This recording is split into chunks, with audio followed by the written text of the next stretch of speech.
అస్సలాముఅలైకుం hi hello నమస్తే let's cook with పర్వీన్కి స్వాగతం.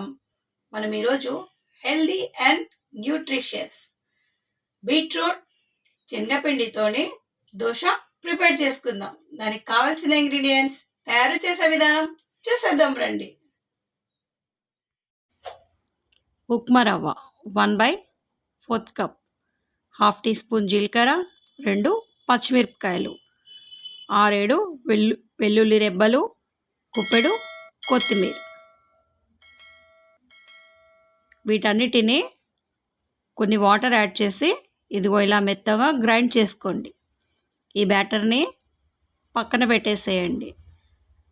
దోశల బ్యాటరు ప్రిపేర్ చేసేసుకుందాం. ఇన్స్టెంట్ కదండి. ఇందులో మనం 1/4 కప్ పెరుగు యాడ్ చేసుకుందాం.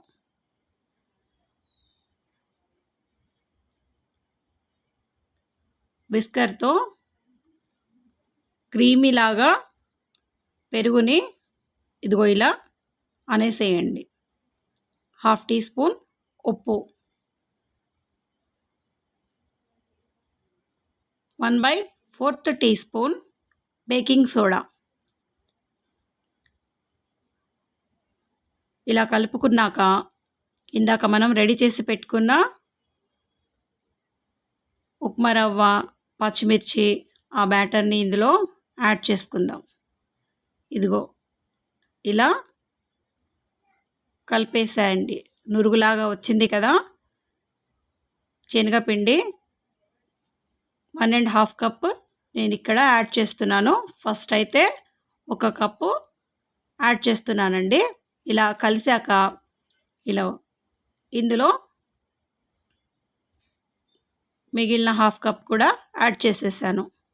కొంచెం కొంచెంగా వాటర్ యాడ్ చేస్తూ దోశ పిండి ఎలా జారుగా ఉంటుందో అలా కొంచెం కొంచెంగా యాడ్ చేసేసుకోండి.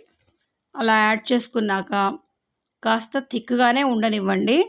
ఇందులో మనం ఒక బీట్రూట్ చక్కగా తురుముకొని ఆ తురుముని గ్రైండ్ చేసి మనం ఇక్కడ యాడ్ చేసుకోవాలి. ఇదిగో ఇలా కాస్త థిక్గానే మనం దోశ బ్యాటర్ని ఉండనిద్దాం.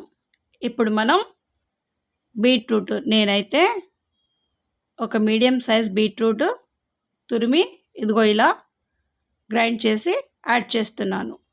ఈ బీట్రూట్లో ఎక్కడైనా ముక్కలు అలా ఉండిపోతే దోశ వేసేటప్పుడు ఇబ్బందిగా ఉంటుంది కదా. అందుకని ఇలా ఒక జల్లిగంటలో నీట్గా ఇలా తీసేసుకోండి. ఇలా అనేస్తే ఏమైనా ముక్కలు మిగిలిపోతే ఆ జల్లిగంటలో ఉండిపోతాయండి. దోశ వేసేటప్పుడు ఇబ్బందిగా ఉండదు. ఇదిగో ఇలా సూపర్ కలర్ కదండి. రెడ్గా కలిపేశాక ఇలా పింక్గా వచ్చింది. 1 టేబుల్ స్పూను ఇక్కడ నేను వంట నూనె యాడ్ చేస్తున్నాను, కుకింగ్ ఆయిల్. మీకు ఏ కుకింగ్ ఆయిల్ వాడుతారో ఇంట్లో అదే కుకింగ్ ఆయిల్ ఇందులో యాడ్ చేసేసేయండి. ఉండి లేనట్టు ఇలా నూనె గ్రీస్ చేయండి. దోశ ప్రిపేర్ చేసేసుకుందాం. ఇదిగో ఇలా చూసారా ఎంత చక్కగా వచ్చేసిందో దోశ. నీట్గా ఇలా కాస్త జారుగా ఉండాలండి పిండి. చూస్తుంటూనే నోరు ఊరుతుంది కదా. చాలా రుచికరంగా హెల్దీగా ఇంట్లోనే మనం ఆరోగ్యవంతమైన దోశ ప్రిపేర్ చేసుకోవచ్చు. అతుక్కోకుండా ఇలా చుట్టుపక్కల నుంచి నూనె వేసేయండి. అలా వేయడం వల్ల దోశ నీట్గా వస్తుంది. ఇదిగో ఇలా క్రిస్పీగా, ఇదిగో ఇలా క్రిస్పీగా ఉంటుందండి దోశ. ఇప్పుడు దోశని ఫ్లిప్ చేసేసుకుందాం. రెండో వైపు కూడా దోశని కాల్చేద్దాం. ఇదిగో ఇలా కాలనివ్వండి. చాలా క్రిస్పీగా వస్తుంది. ఇదిగో చూసారా బ్రౌన్ కలరు ఇంత నీట్గా వచ్చిందో. ఇదే విధంగా అన్ని దోశలు ప్రిపేర్ చేసుకోండి. ఇప్పుడు ఇందులో ఇలా కట్ చేసిన ఉల్లిపాయలు, కొత్తిమీర, క్యారెట్ గార్నిష్ చేసేసుకోండి. ఉల్లి దోశ ప్రిపేర్ అయిపోయింది. బీట్రూట్ శనగపిండితో చేసిన క్రిస్పీ హెల్దీ ఉల్లి దోశ ఎంత బాగా వచ్చింది కదా, చూసారా? నీట్గా బ్రౌన్ కలర్లో.